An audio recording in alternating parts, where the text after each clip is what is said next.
This is Mike Jackson with the ThirdPath Institute, and today we are with Amy Feagin, a mom of two, active in her community and church, and an executive vice president. How are you today, Amy?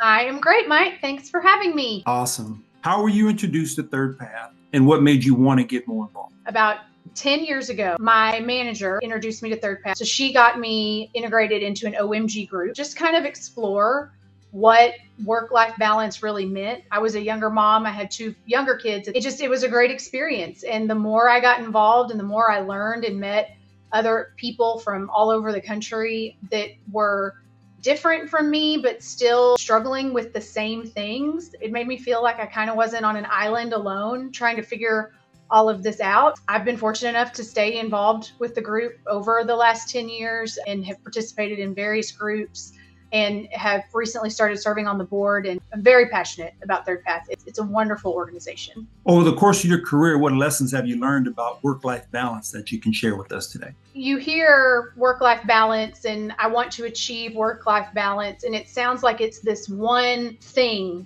to achieve. It's this, top of the mountain. I've achieved it and now I have it. And that's not really how it works. Life changes in the blink of an eye. There's different seasons, as kids grow, your parents get older, things happen. And what works for you one day, you may wake up the next morning and that strategy may not work anymore. It's an evolution. It's a marathon. I think I've learned through the groups that I've been in with ThirdPath how to just be more adaptable, more flexible, and give myself a little bit of grace, because there are times when I feel like I'm really killing it. And there are times when I'm failing miserably, and, both will pass, and, we just have to keep moving forward. What are some common misconceptions about work-life integration, and how do you address them in your work?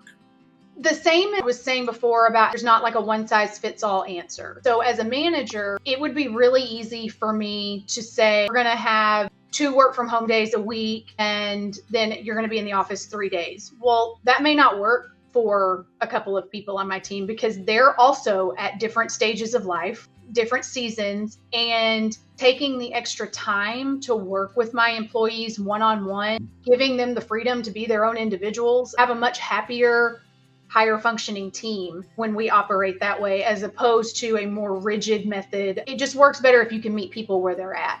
What would you say are some simple, actionable strategies that our viewers can use to start integrating their work and personal life more effectively? One of the things I learned in my very first OMG group, the importance of white space, basically just time to free think and time to plan and strategize and not just be consumed by tasks, and just how important that space being built into your calendar is for innovation and peace. So as a business executive, what's happening in real time right now that is really finding to be challenging for you? When you've got a teenager and a preteen, I think everything in life is challenging. We are 4 months away from Riley, our oldest, is getting her driver's license. I'm not needed as much in that area, which is a little freeing, also a little scary. We're in a season of transition, figuring out what that schedule looks like and what my role looks like next when I'm going to have a little bit more free time that maybe I can focus somewhere else. What's one key takeaway or message you'd like for our viewers to remember